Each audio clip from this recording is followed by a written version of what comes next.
Hey everyone, I hope you're all getting in a good start of gaming in 2020.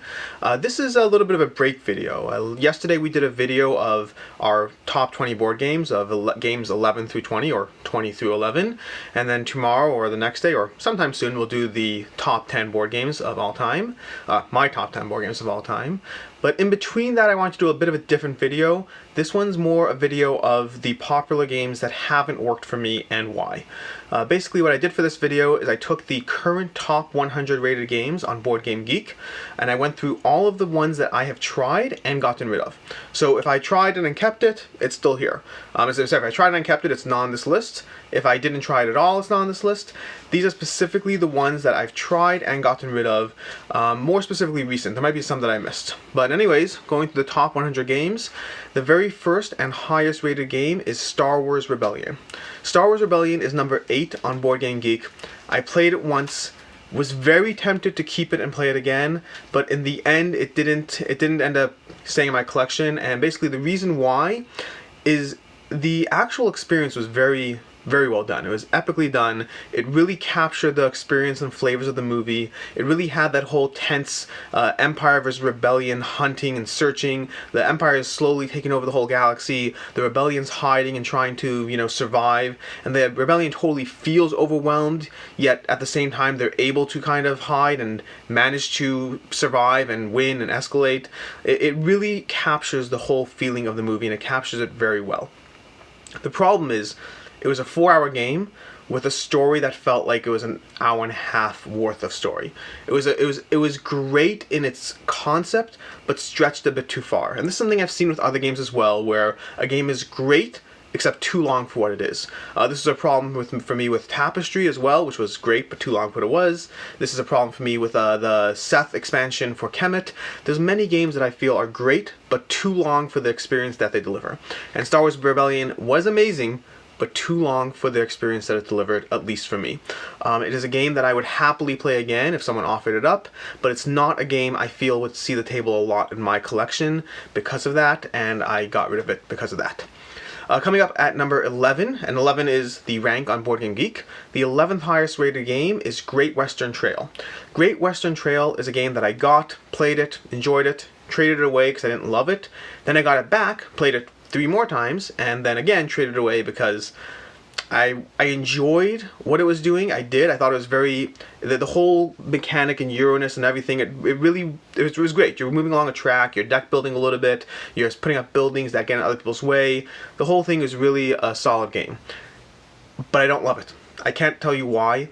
I think it might just be too many mechanics mixed into one game, but it never really felt like a game that I loved. It was a good game. It checked all the boxes. It was good. It was hard. There were choices.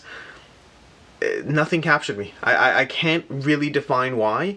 This is a game that both the first time and second time I got rid of it, I was very much on the fence about whether I should keep it or not.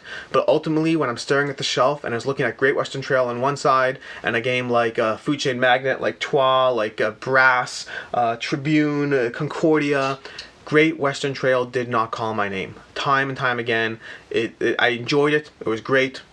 Couldn't tell you why I didn't love it. Number 21. The 21 highest game on BoardGameGeek is Arkham Horror the card game. Arkham Horror the card game is the first Cthulhu game that I actually enjoyed. But I didn't enjoy it enough. That's really what it came down to. If it was a self-contained game, a self-contained experience, I might have been tempted to keep it. But it was a game that while I enjoyed it, and while it was an LCG that I really was very intrigued by, the whole laying out of the cards, the whole deck building, the mechanics were not that dissimilar to Arkham Horror, Eldritch Horror, but they contained it in a card game and they did it very well. I was very intrigued by the premise of what they were doing, and I enjoyed the few plays I had of it, but I didn't like it enough to invest in the obsession that is an LCG. When I get a game, I want every single expansion, every single game, every single thing related to it. If I like a game, I mean right over here I have Zombicide, Rum and Bones. When I like a game, I like everything about it. I didn't like Arkham Horror the card game, enough to invest in the obsession that's an LCG. I do have Marvel Champions heading my way, and I hope that might be worth the hype of an LCG, because if I'm going to be committed to it, if I'm going to see every single cycle and deck build around it, I need to really, really, really like it, and Arkham Horror I just really liked. Not enough. The 23rd highest game on BoardGameGeek is A Feast for Odin. A Feast for Odin was an incredible experience. That is too long for what it was. That really is what it comes down to, at least for me. I played it. That's not true. I have a second critique. It's a heavy Euro game from Uwe Rosenberg that combines a Tetris polynomial element where you're stacking your little Tetris-shaped tiles and you're earning them and you're putting them in a grid to maximize your income. And the first complaint is even a 2-player game was 4 hours long, and it's possible we can get it down, but it was very, very, very long for the experience. And my second complaint is that polynomial Tetris-y thing going on it felt completely out of place from a heavy Euro. I love my polynomial games. I love Baron Park. I love, I love Indian Summer. I love Spring Meadow. I love Cottage Garden. I'm really looking forward to Isle of Cats. I love the genre. But I didn't love the genre when mixed with a heavy Euro. It felt very out of place. It didn't feel natural. It felt like very intense economic simulation, Tetris-y board game. It didn't jive for me, and that's why I got rid of it. The 29th highest game on BoardGameGeek is Mansions of Madness 2nd Edition. I got it, was very excited. The ratings were incredibly high. I was intrigued because at the time when I got it, I was getting into solo play, and I heard it was good for solo play. It's basically a reworking of Mansions of Madness with the little investigators exploring a mansion, monsters popping up. There's an app that you play with, and it was being touted as a great solo game, and I was just getting into solo games at the time. So I got Mansions of Madness 2nd Edition. I pulled it out, I set it up, I started playing. I couldn't get into it. I really want to give this game a try with somebody else at some point. Somebody who's experienced it, who loves it, who wants to drag me in with him. I don't know. I went through the first few cycles of a game. I didn't even finish the full game. I got half a game in. The app took me out of the experience so badly. I have yet to really enjoy an app-driven game, and I couldn't get into it. I'm loving Cthulhu Death May Die right now. If you've seen any of my videos, my Instagram posts, whatever, I'm really obsessed with Cthulhu Death May Die. Mansions of Madness did not do it for me. The app just felt like work. It was like, look at the phone, tap something, okay, add something to my grid. It felt like the worst. It felt like you combined a computer game and a board game and gave me the worst of both. Number 30, or the 30th highest ranked game on BoardGameGeek, is Wingspan. I got Wingspan. I waited a year and a half after the hype, or technically it's only, I guess, a year, because it's really technically came out this year. I waited a while till I figured the hype would have died down if there was just hype. It wasn't dying down. People were loving it. I got it. I played it. It was good. That's really all I can say about it. It was very, very, very good. There was no love past that. It's you're getting your birds, you're setting up your rows, you're executing on various combos. At the time, I just played Everdell, and I just drastically preferred Everdell. Everdell didn't make it in my collection either, by the way. But it just felt like an inferior Everdell to me. It wasn't as attractive as Everdell, wasn't as combo-y as Everdell. The whole theme, and I know people give it a hard time about the theme, but it is the 30th highest game on BoardGameGeek, so the theme's clearly doing just fine. It's not stopping it from growing. Theme didn't pull me in. The game didn't pull me in. It was a solid experience, not one that I cared enough to keep. The 37th highest game on BoardGameGeek is Star Wars Imperial Assault. Star Wars Imperial Assault is a game that I very possibly will get to the table again, and I think has a very strong room for it in my collection. The two reasons it's not in my collection is, first of all, something I touched upon with Arkham Horror the card game. Fantasy Flight doesn't do, here's a game, go home. Fantasy Flight does, here's a game, here's an expansion, here's another expansion, another expansion, another expansion, until you are so overwhelmed with content on a regular release cycle that it makes it so hard to get that game to the table if you're a collector. Yes, you can ignore it, totally. I find it hard to. I find it very hard to ignore it. If this is a question of not having any good games, I would get over that. But I have plenty of games where I don't have to play that FOMO game. I mean, even Simon, who gets flack for releasing their Kickstarters with tons of content, it's nowhere near the content of a successful FFG game. A successful FFG game drowns you in content, and Star Wars Imperial Assault was overwhelming before it began. The second reason it didn't make it is at the time I had just played Rise of Moloch, and I found the two experiences fairly similar. I only have one game of Imperial Assault under my belt, so anyone else who feels that the two are totally different, I don't know what he's talking about, very possibly. I have one game of Imperial Assault under my belt and like 20 games of Rise of Moloch under my belt, but based on that one to a bunch, I drastically prefer the Rise of Moloch. I prefer the theme of Rise of Moloch. I do like Star Wars, but I prefer the theme of Rise of Moloch. I prefer the gameplay of Rise of Moloch, and I was overwhelmed by the expansions of Imperial Assault, and so I got rid of it. The 38th highest game on BoardGameGeek is Sulkin the Mayan Calendar. I wrote a review about this. I basically compared it to Food Chain Magnate. The two are totally different, but Sulkin, to me, was a 4-hour game. It was very long, very intense, lots of decisions, but the decisions didn't feel nearly as rewarding as Food Chain Magnate. I felt Sulkin was akin to a 2-hour worker placement game in terms of the impact of the decisions and what you got out of the game. And yet it had that 2-hour worker placement game reward with a 4-hour game time. And again, this is a common trend for me, but I get rid of games if the game time to reward ratio is not there. Food Chain Magnate is 4 hours, teaches significantly faster than Sulkin, and the payoff is so much more than Sulkin. Sulkin taught in an hour. It was a long game to teach. It was a long game to play. I've heard the expansion makes it better. I haven't played it with the expansion. It was good. It was a solid experience for 2 hours. We played it in 4. So Sulkin left my collection. The 39th highest game on BoardGameGeek, right after Sulkin, is Root. Root is a very tough one. I highly recommend Root. You should get Root. You should try Root. You should play Root. Whether or not you keep it is a different conversation. I think Root was an incredible game. That the main problem is that there was so much stuff to teach. It wasn't hard. It was very easy to grasp.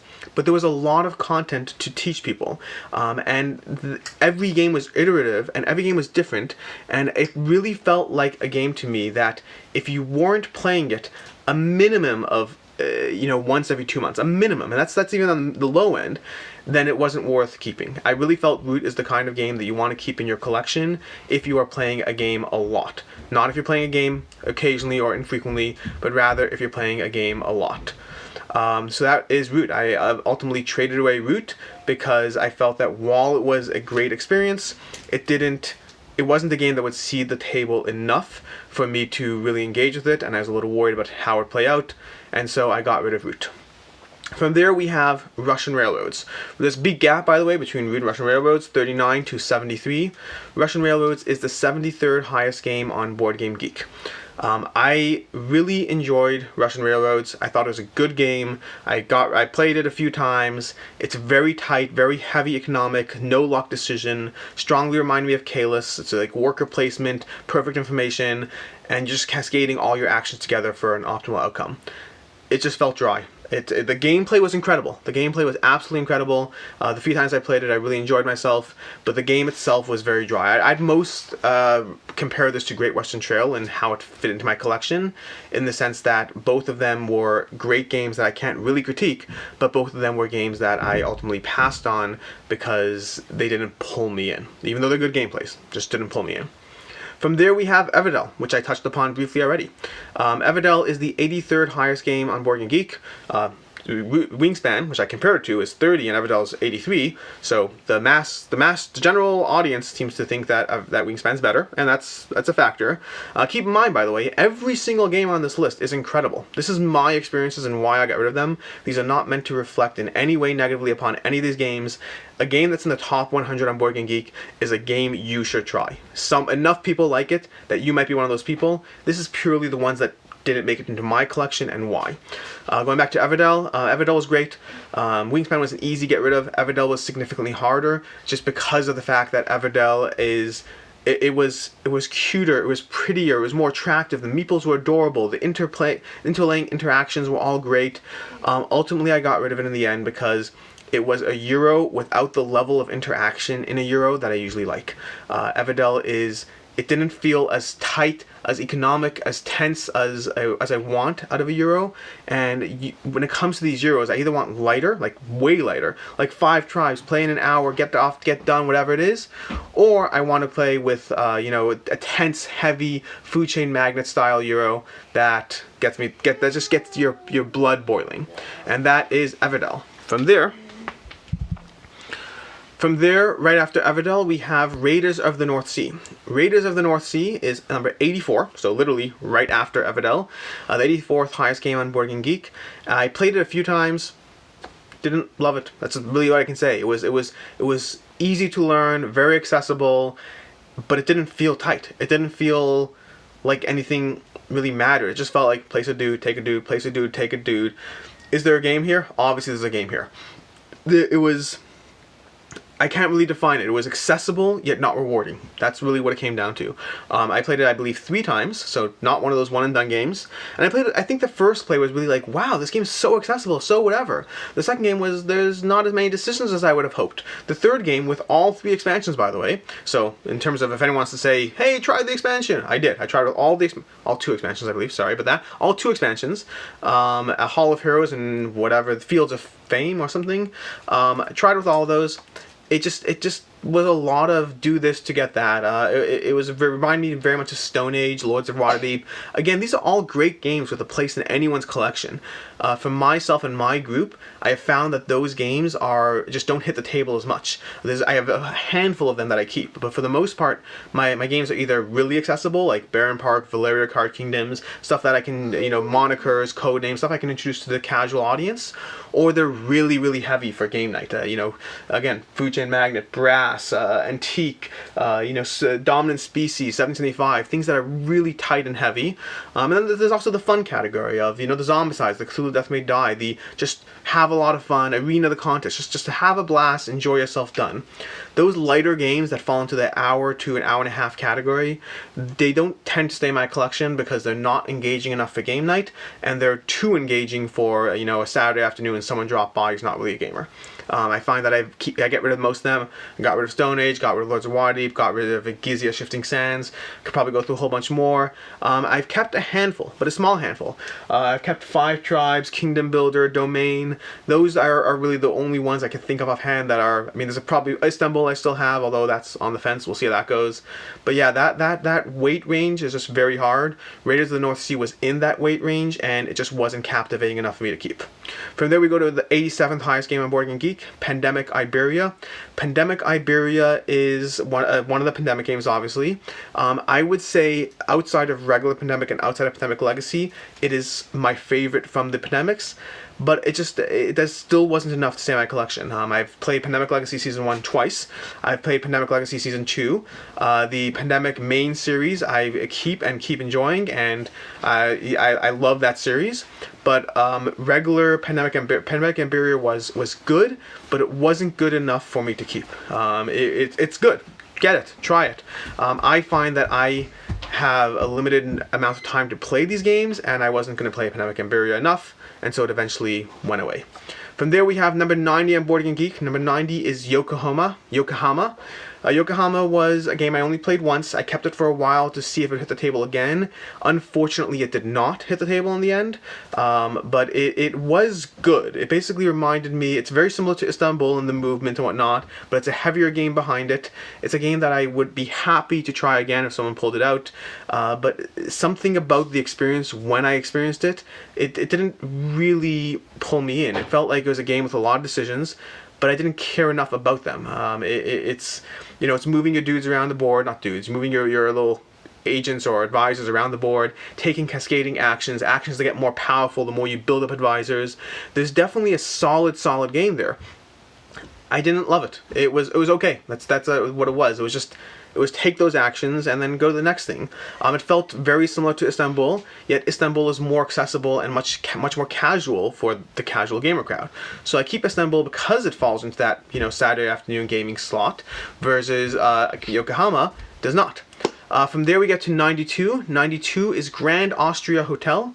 Grand Austria Hotel is a great game. It's by a bunch of the Italian designers, the same people who do a bunch of the games I do love. They do, what's it called, Sulkin, they do Marco Polo, Lorenzo. There's a whole genre of games that are done by these designers, by not just two, there's a series of 4 and they all overlap in their various designs. But Grand Austria Hotel was a great game that I would just rather play Castles of Burgundy. You roll dice, you have to pick those dice, assign them different things, take actions associated with the dice. You're getting guests into your hotel, you have to feed those guests, you get these tokens. The game is very elegant and feeds together very nicely, and I'd rather play Castles of Burgundy every single time. That's really, right there, that is the reason I got rid of it. I would rather play Castles of Burgundy. They're both great experiences, yet Castles of Burgundy, to me, feels more rewarding when I take those actions, versus Grand Austria Hotel. I played it, I think I played it 3 times. It was rewarding to take those actions. It wasn't incredible, it wasn't amazing, and this is like some of these games, like Coimbra, Lorenzo, I love those games, I love them. Grand Austria Hotel, I would say I really liked it, and if I didn't have Castles of Burgundy, like I said, that's the reason, then I would probably keep it. Last on the list, this is the last game in the top 100 on BoardGameGeek that I do not have in my collection anymore, that I have played, and that is Alchemists. 97 is Alchemists.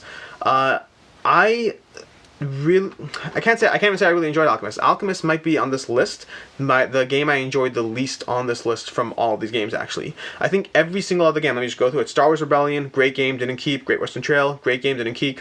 Arkham Horror, great game, didn't keep. Feast for Odin, Mansions of Madness. Okay, Mansions of Madness, I guess. Wingspan, Star Wars Imperial Assault, Sulkin, Root, Russian Railroads, Everdell, Raiders of the North Sea, Pandemic Iberia, Yokohama, and Grand Austria Hotel. The only 2 games on this list that I didn't actually think were great games, the other ones I thought were great but I didn't keep. Mansions of Madness 2nd Edition and Alchemist were the only 2 games on this list that I didn't even enjoy. Forget I enjoyed but I didn't keep. I didn't enjoy them. And they both have an app, so maybe it's because of that, I don't know. Although I don't actually think so, because the app in Alchemist did not bother me. Alchemist is you're trying to figure out what the secret recipe ingredients are. It's all generated with the app, and then you can take little pictures and figure things out. In the meantime, you're playing a little worker placement, taking actions and all that. At the end of the day, the app did not bother me in the slightest. It just felt like Alchemist was someone who wanted to play Sudoku, and just making it into a 3-hour game, 2.5-hour game out of it. It just felt like a puzzle experience, but the way it fit into a long game didn't do it for me. If I want a puzzle experience, I want it in a short game. I do not want a long game with a puzzle experience. It was a slog. I mean, someone won. I don't even remember who, but I remember all 3 of us who played the game, none of us felt it was rewarding. The person who won didn't feel it was rewarding, the other people didn't feel it was rewarding. We just went through the game and played the game. That's really it. So yeah, ultimately, that's the top 100 games from the BoardGameGeek's top 100. Those are the ones that I have tried that have not stayed in my collection, at least recently. And that's basically the list. You should definitely try all these games, even Mansions of Madness and Alchemist, even though I didn't enjoy them. Again, enough people did enjoy them that you should give them a try. You should see how you like it, whether it's your cup of tea or not. A lot of people like these games. They're the top 100 board games on BoardGameGeek. This video is brought to you by BoardGameCo. That's us over here. BoardGameCo is, we buy, sell, trade games. If you haven't traded yet, give it a shot. If you want to sell your games to us, give it a shot. If you want to buy games from us, give it a shot. Come to our website. That's BoardGameCo.com, spelled like it sounds. Link down below in the description. And that's basically, sponsored by BoardGameCo. You can like this video over here. You can subscribe over here. Well, you can like it over here. Subscribe over here. Watch another video over here. Have a great one, and I will be back later with my top 10 games of all time.